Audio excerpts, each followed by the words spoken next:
ഡോക്ടർമാരുടെ കുറിപ്പടി വായിക്കാൻ കഴിയുന്നില്ലെന്ന പരാതി പലപ്പോഴും ഉയരാറുണ്ട്. അതുകൊണ്ട് തന്നെ ഫാർമസിയിൽ നിന്ന് ലഭിക്കുന്ന മരുന്നും ഡോക്ടർ എഴുതിയതും ഒന്നാണോ എന്ന് പലപ്പോഴും ഒത്തുനോക്കാൻ കഴിയാറില്ല.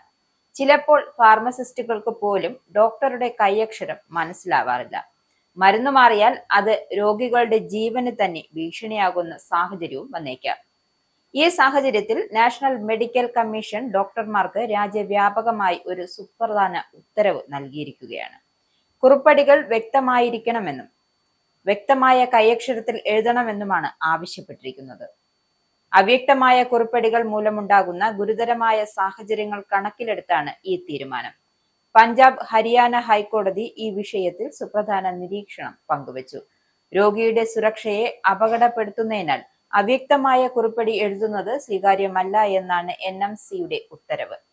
എല്ലാ മെഡിക്കൽ കോളേജുകളിലും കുറിപ്പടി രീതികൾ നിരീക്ഷിക്കുന്നതിന് സമിതികൾ രൂപീകരിക്കും. വ്യക്തമായ കുറിപ്പടി എഴുതുന്നതിന്റെ പ്രാധാന്യം മെഡിക്കൽ വിദ്യാർത്ഥികളെ പഠിപ്പിക്കും. അത് ക്ലിനിക്കൽ പരിശീലനത്തിന്റെ ഭാഗമാക്കും. പഠനകാലത്ത് തന്നെ ഈ രീതി പിന്തുടരുന്നതിലൂടെ സമൂലമായ മാറ്റമാണ് ഉദ്ദേശിക്കുന്നത്. പലയിടങ്ങളിലും ഡോക്ടർമാർ കുറിപ്പടി ടൈപ്പ് ചെയ്യുന്ന രീതിയിലേക്ക് മാറിയിട്ടുണ്ട്. ഇതാണ് ആഗോളതലത്തിലെ രീതി. എന്നാൽ ആ രീതിയിലേക്ക് മാറാനുള്ള സാഹചര്യമില്ലാത്ത ആശുപത്രികളിലെ ഡോക്ടർമാർക്ക് NMCയുടെ പുതിയ ഉത്തരവ് ബാധകമാണ്.